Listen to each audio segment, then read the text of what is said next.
I don't think we've done a very good job negotiating trade agreements.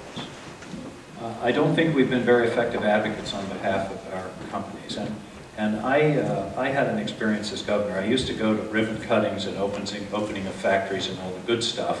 And I always felt that I, therefore, should go to the hard parts too. And I'll never forget going to the closure of Hathaway Shirt in Waterbury and talking to the people there, mostly women, who were losing their jobs.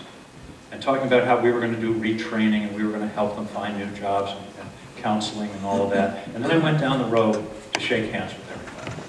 They mostly shook hands. They were a little downcast, but I got toward the end of the line and the woman held her hands behind her back and said, "Why should I shake hands with somebody who let them send my job as chair?"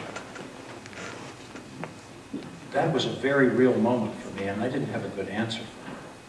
My concern is that not necessarily with Canada, because they're a developed economy very similar to ours, but when you sign a free trade agreement with Vietnam, for example, where the labor laws, environmental laws, all the regulations that our companies have to meet aren't in place.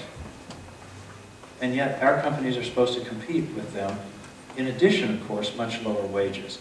I just don't think that makes sense. When we sign a free trade agreement with another country, in effect, they become a state of the union for purposes of trade and commerce.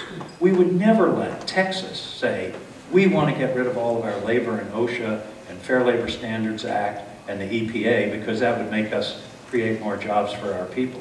We would never let a state of the union do that. So why should we invite a country to, in effect, become a commercial state of the union that has none of those protections? I think we just need to be, everybody wants to be in our market, and I just don't think we've been very good at driving a hard bargain. And this isn't an academic question, by the way. If the Trans-Pacific Trade Agreement goes through and the tariffs on athletic footwear are ended, we're going to lose 900 jobs at New Balance in Maine.